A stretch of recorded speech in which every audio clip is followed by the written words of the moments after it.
بخاری شریف میں حدیث ہے، قاضی ایاز مالکی رحمۃ اللہ علیہ نے بڑی تفصیل سے لکھی ہے، راوی حضرت انس بن مالک ہیں۔ ایک بندہ بڑی دور سے آیا نبی پاک صلی اللہ علیہ وسلم کی زیارت کے لیے، بڑی دور سے۔ عرب کے جو سردار ہوتے تھے ان کے بڑے ناز نخرے ہوتے تھے، وہ خیر آج بھی ہیں، پروٹوکول کا ماحول آج بھی، یعنی وزیر صاحب کے آگے دو چار گاڑیاں نہ ہوں تو ان کو مزہ ہی نہیں آتا، پولیس والے آگے پیچھے بھاگیں تو حالانکہ ان کو نہیں پتا کہ جو پولیس والے آگے پیچھے بھاگ رہے ہیں نا، یہ حکومت بدلی تو گرفتار کرنے بھی انہوں نے ہی آنا ہے، لیکن وہ بڑا مزہ آتا ہے جب لوگ گاڑی کے پیچھے بھاگتے ہیں۔ کیا بات ہے جناب، بڑی بات۔ اور ہماری طبیعتوں میں پتہ نہیں کون سی، یہ پیسے پھینکنے والے دوست مجھ سے ناراض نہ ہو جائیں، لیکن میں اکثر سوچتا ہوں کہ یار یہ کس طرح کا کام ہے کہ پہلا کھلارنے پھر آپ اکٹھے کرنے، تو آپ کٹھے دے دیں جس کو دینے ہیں، ختم ہو جائے بات۔ یعنی وہ محفل میں نا گپ شپ ہو رہی ہوتی ہے، اکٹھے کرنا لے پان دینا لے، کس چکر میں پڑ گئے۔ حضور غوث اعظم رضی اللہ تعالیٰ عنہ کی محفل میں شیخ یحییٰ نجار آیا کرتے تھے تو وہ کہتے تھے کہ ہم وہاں گنتے تھے آج کتنے بندوں نے توبہ کی، تو ہم سے گنے نہیں جاتے تھے، اتنے لوگ توبہ کرتے تھے۔ بزرگوں کی محفلوں میں توبہ کرنے والے گنے جاتے تھے، ہماری محفلوں میں پیسے گنے جاتے ہیں اور وہ پرچیاں دی جاتی ہیں۔ ایسا نہ کریں، اس سے گھٹن پیدا ہوتی، اور پھر جو نوٹوں والے ہوتے ہیں وہ فرنٹ سیٹوں پہ آ جاتے ہیں۔ بہت سارے غریب سوچتے ہیں کہ میرے پاس بھی اگر کرارے نوٹ ہوتے تو میں بھی آگے ہوتا۔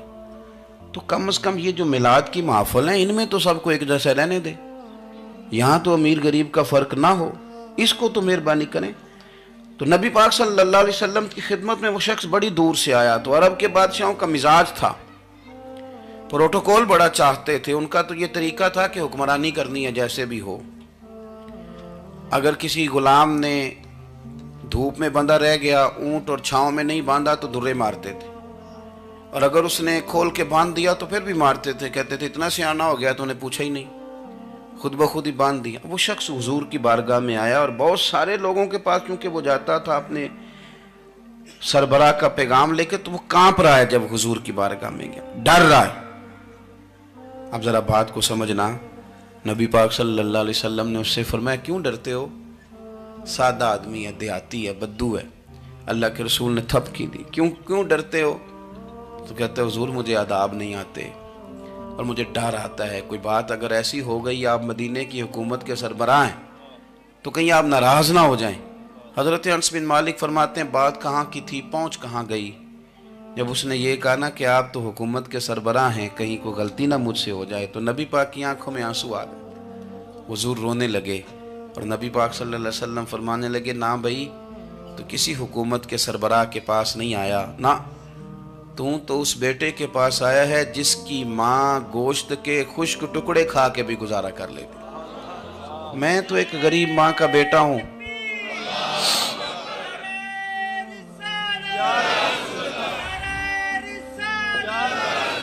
بھائی اگر آپ کا یہ ذوق بن جائے، دیکھو نا آج تو لوگ بھول جاتے ہیں نا، کپڑے بدل لیتے ہیں تو وہ سمجھتے ہیں کہ شاید سارا کچھ ہی بدل گیا، یعنی گاؤں سے آ کر پڑھنے والے بھول ہی گئے ہیں کہ کس کی ماں نے کتنا زیور بیچا تھا۔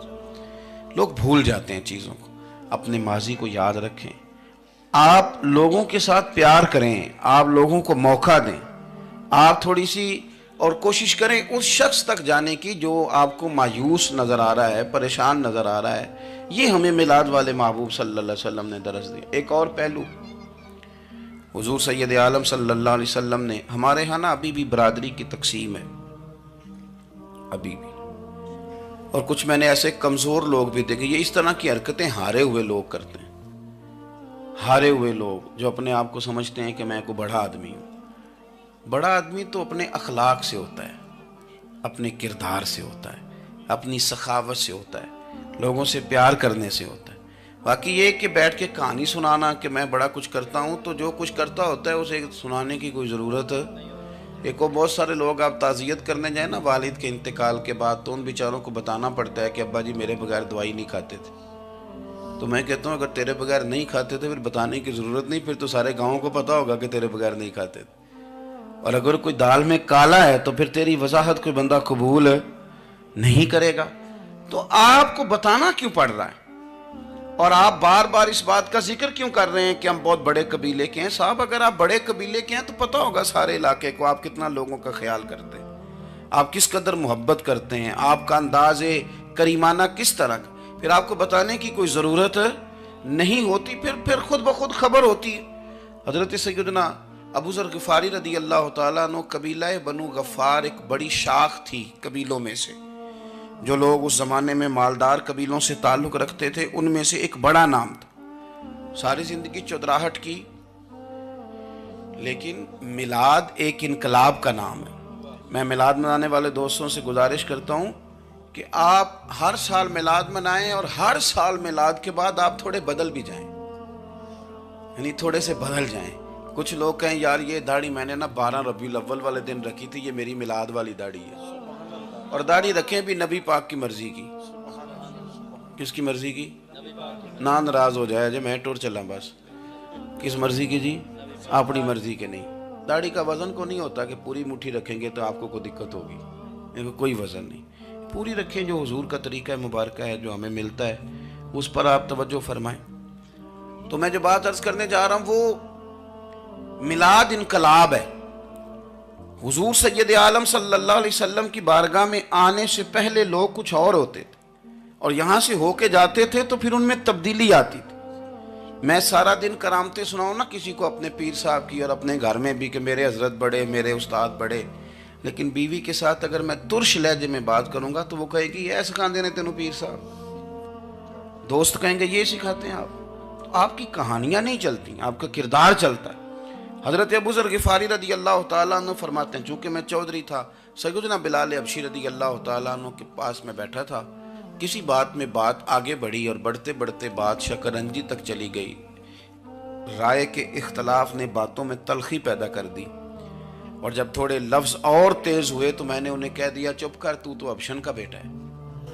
کس کے بیٹے تھے حضرت بلال؟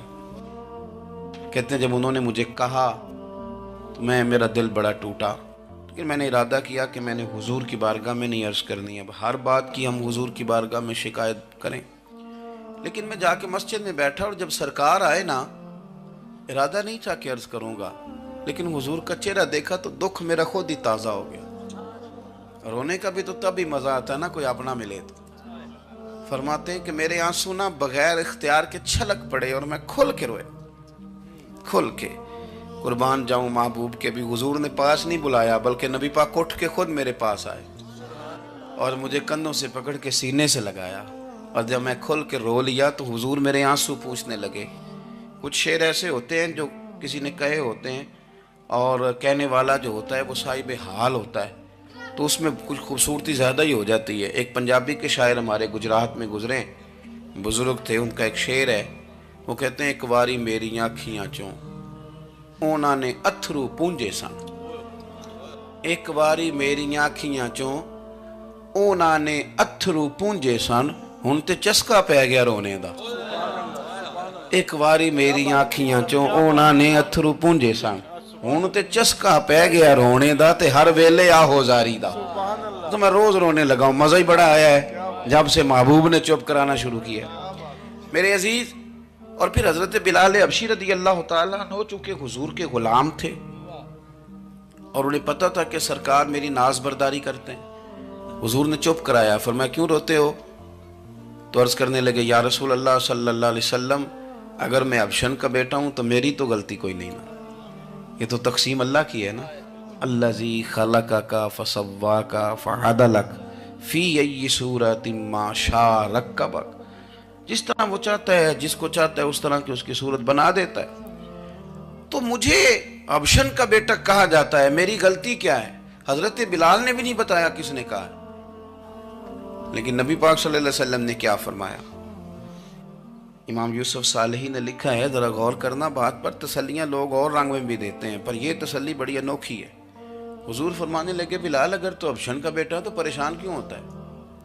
کالے رنگ والی ماں کا بیٹا ہے تو پریشان کیوں ہوتا ہے اگر تیری والدہ کا رنگ کالا ہے تو؟ عرض کی حضور آپ کیا فرمانا چاہتے ہیں؟ تو سرکار فرمانے لگے میں دو ماؤں کا بیٹا ہوں، ایک جناب آمنہ جنہوں نے مجھے پیدا کیا، اور ایک حضرت ام ایمن جنہوں نے میری پرورش کی، مجھے بڑا کیا۔ حضور فرمانے لگے میری ماں آمنہ کا رنگ گورا تھا اور میری ماں ام ایمن کا رنگ کالا ہے. تو فرمایا اگر تجھے کسی نے کالے رنگ والی ماں کا بیٹا کہا تو اسے کہہ دینا مدینے والی محبوب کے بھی تو ایک والدہ کا رنگ کالا ہے. تو کہہ دینا. حضرت بلال کہتے ہیں کہ وہ اس طرح کی تسلی تھی، طفل تسلیاں نہیں جس طرح کی ہمیں دی جاتی، وہ اس طرح کی خوبصورت تسلی تھی کہ اس کے بعد میرا دل ایسا ٹھنڈا ہوا، پھر کسی کا تانا نہیں رہا، پھر کسی کی تکلیف نہیں رہی. رسول پاک صلی اللہ تعالی علیہ وسلم نے یہ جو آج تقسیم ہے ہمارے ہاں اونچ نیچ کی، چھوٹے بڑے کی، ذات برادری کی، حضور فرماتے ہیں میں نے پاؤں کے نیچے رکھ کے کچل دی. اب اس کا کوئی سٹیٹس نہیں رہا، اب یہ کوئی معاملہ نہیں.